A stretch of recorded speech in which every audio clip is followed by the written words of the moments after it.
Narito ang Balitang Pinoy TV.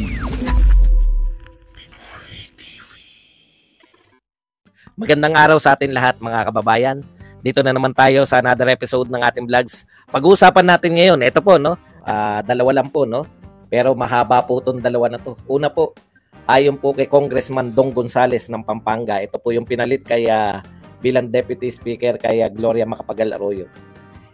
Alam daw po ng mga senador yung kino-question nilang akap. Katunayan, inaprubahan to ng mga senador. Yari. Binuweltahan agad. Antindi, no? Isang araw lang may buwelta agad. Okay, yan pong pag-uusapan natin. Pero bago yan, kung bago ka pa lang dito sa ating channel, mag-subscribe ka na. Dahil ito lang ang tayong channel na may kinikilingan, may pinapanigan, unas sa balita, uli sa impormasyon. Kaya ano pang hinihintay nyo? Bukbok na! Bukbok! Coach Bukbok! Siya po ang pinakamatapang na tambi vlogger ngayon. Grabe, duwag si Pangulong Duterte. Sa lahat po ng siguro sa lahat ng pwedeng ibintang kay Pangulong Duterte, yung pagiging duwag ang malayo sa katotohanan, no? Talaga, matapang ka talaga, Bok. Bok. Ngayon lang tumapang yan. Akala ko nga showbiz yan. Ngayon ang tapang. Grabe. Coach Bok. Tumapang. Duwag at ipokrito si Pangulong Duterte. Teka muna. Mamaya na po tayo riyan. Okay. Punta muna tayo rito sa kay Dong Gonzales. Alam niyo po yung pinag-uusapan natin, yung 26.7 billion na pondo po. No? Ito po, sabi ni Dong Gonzales. Si Dong Gonzales po, yan yung pinalit kaya Gloria Macapagal Arroyo bilang Deputy Speaker, no? Mataas po ang tungkulin nito ni Dong Gonzales. Kaya attack dog to ni Martin Romualdez. Maganda po yung punto ni Martin Romualdez ni Dong Gonzales, no? Ang sabi ni Dong Gonzales, eto raw po yung akap na kino-question kahapon ng mga congressman sa pamumuno ni Senator ng mga senador pala, sa pamumuno ni Senator Amy Marcos doon po sa may hearing. No, yung akap na 26.7 billion na tinatanong ni Senator Marcos. Ito po ang sabi ni Gonzales na pangising-isi pa . Representative Gonzales reminds Senator Amy Marcos of the Senate's approval of the 26 billion AKAP program within the 2024 national budget. Tapos ngayon, sabi ni Gonzales, sasabihin nyo ngayon na saan ang galing, hindi nyo alam. Aba, meron narinig pa ako, hindi ko na alam kung si Gonzales din. May punto po tong congressman na to, no? Ayan, AKAP is part of the 2024 national budget. The Senate gave its stamp of approval on AKAP when it passed the then proposed 5.76 trillion outlay for this year in plenary last November 28. It would be absurd. Putan, lalalim ng English mo, Dong Gonzales. Congressman, medyo bababawan mo yung mga English mo. Gave it a stamp of approval. Sabihin mo na lang na inapprove. It would be absurd now for senators to be questioning the AKAP and other assistance funds included in the national budget and administered by DSWD because they approve it. Yan, mas malinaw. Inaprubahan nyo pala, Senado. Ngayon ko questionin nyo. Ano ba yan? Sabi, pwede raw yan na they are stamped from speaking against or criticizing what they have approved. Ito tandaan nyo to. Ito sinabi ni Gonzales. Unless they tell us now that they voted yes without reading the budget or at least the conference committee report, which is a summary of the outlay. Ininsulto pa kay ni Gonzales. Tama po yung punto ng congressman ni Congressman Gonzales. Inaangalan nyo ngayon yung AKAP. Samantalang ito ay inapprove ninyo. Huwag nyo sabihin, parang ganito yung gusto sabihin ni Gonzales, huwag nyo sabihin na nag-a-approve kayo ng budget nang hindi nyo binabasa. Correct. Naniniwala ko sa iyo, Congressman Gonzales. Tama ka dyan. Kung nagtataka yung mga senador, bakit may ganyan? Naisahan kayo? Hindi nyo binasa yung pinirmahan nyo? Oo nga, no? Malaki pong kasalanan yan. Hindi po kayo dapat nagpapasa nang hindi nyo po nababasa at hindi nyo gano'n naunawaan. Ngayon po kayo aangal.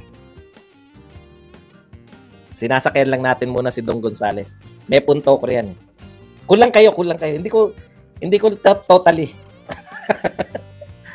Ano lang kayo, kunin nyo lang po yung punto ko. No? Correct ka yan, Congressman Gonzales. No? Kung yan ay inaprobahan ng Senado, kasi hodang hindi nila nabasa, approve yan. Correct ka dyan. O, iwan natin yan, ha? Basahin pa natin yung susunod. It is the DSWD that has sole authority over these funds. That is clear in the budget law. Tandaan nyo, ha? It is the DSWD that has the sole authority over these funds. That is clear in the budget law. Okay. The amount of 26.7 billion appropriated herein under the Ayuda sa Kapos ang Kita Program o AKAP shall be used to implement and provide assistance to minimum wage earners falling under the category of low income that were severely affected by rising inflation. Implementation of this provision is subject to the guidelines to be issued by DSWD and the existing budgeting, accounting, and auditing rules and regulations. Nililinaw niya lang po. Wala po silang kinalaman dyan. Binadgetan nila yan. DSWD yan. So sa makatuwid, pag yan po ay budget ng DSWD, dapat po DSWD lang ang magpapatupad. No, linaw. The sole authority over the funds. It is the DSWD that has sole authority. Ulitin ko lang po. Naniniwala ako sa iyo, Congressman Gonzales. Una, binutata mo yung mga senador. Hindi ba inaprubahan natin yan? Hindi ba kayo nagbabasa? Congratulations, ang ganda ng rebat mo ron. Hindi nyo ba binabasa yung inaaprubahan nyo? Hindi nyo ba alam na yan ay budget ng DSWD? Sila bahala dyan. Pag budget ng DSWD, walang pakialam ang mga congressman dyan. Sole authority nga eh. DSWD budget yan. Hindi yan budget ng congressman. Correct ka, Dong Gonzales. Naniniwala ko sa iyo. At hindi lang po nilinaw ninyo ang budget ng DSWD ay sole authority, yung DSWD. May nilinaw pa po kayong binibintang ng mga kapwa nyo, congressman. At maliliwanagan na rin po mga tao. Ulitin ko po ang punto niya para lang makatiyak tayo. Ito po ay budget ng DSWD, yung AKAP. Sila ang bahala, sila ang may sole authority para i-distribute yan sa mga kapuspalad. Ayun nga sabi, ayuda sa Kapos ang Kita Program, hindi pala kapuspalad. Mga unano yung kapuspalad. Kasi maliliit ang palad. Okay. Pengin lotion. Bakit mo nakita tong lotion? Hindi naglalagay ako rito kasi namumuti yung pa ako. Paalang naman ako naglalagay. Okay. Sige ba Dong, ano na yung pinupunto mo? Ang pinupunto ko, pag yan ay budget ng DSWD, hindi po yan budget ng mga congressman. Tama po ako, Congressman Dong, o mali? Tama ka ba Dong? Pareho kami may Dong, di ba? So pag ito pala ay budget ng DSWD, hindi po yan budget ng congressman. Hindi. Correct. Correct kami. Correct si Dong at si Badong. Balikan ko po yung binibintang ngayon kay Pulong. 51 billion. Kanino pong budget yun? Sino nagsabi na may 51 billion na budget? DPWH. Sa makatuwid, hindi yan budget ni Pulong. Hindi. Yan ay budget ng DPWH. Maraming salamat, Dong Gonzales. Dahil sa pagpapaliwanag mo na yung budget ng departamento, ang sole authority niyan ay yung department na yun, malinaw na po ngayon sa mamamayang Pilipino na yung 51 billion na hinahanap nila kay Pulong ay budget ng DPWH. So wala pong kinalaman si Pulong doon. Wala. Ayun. Ayan mga kapatid pinaliwanag po ni Gonzales. Kaya po, sa mga naghanap ng 51 billion ni Pulong, kanino po nila dapat hanapin? Correct, sa DPWH. Malinaw na. Pinaliwanag na sa inyo ng mga congressman. Okay na ba yun? Okay. Iba yung pinaliliwanag. Nililinaw lang natin, hindi pwedeng double standard. Hindi pwedeng ang binigay sa DSWD yung direkta DPWH Kaya, naliliwanagan po natin na yung programa na to ay programa po ng DPWH, yung 51 billion na sinasabi nilang pondo ni Pulong ay 51 billion budget ng DPWH. Malinaw po yan. Mga congressman po nagpapaliwanag sa atin. Okay. Balik tayo rito. Kung hindi po yan, budget ng mga congressman, Pwede po bang umepal ang mga congressman? Pwede.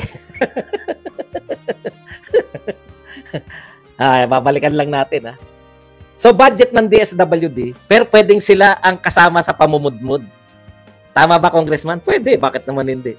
Yan po yung ginagawa ni Martin Romualdez. So, eto po, marami po tayong balita, nagtataka tayo. Project ang pinamimigay, pera ng DSWD, pero sino po yung ano? Opo, diretso po sa DPWH. Ito na nga mga kabalita. Ano na ang masasabi nyo patungkol sa balitang ito? Please comment down below mga kabalita. Pag-usapan natin yan sa comment section. At kung di ka pa nakasubscribe sa ating channel, baka naman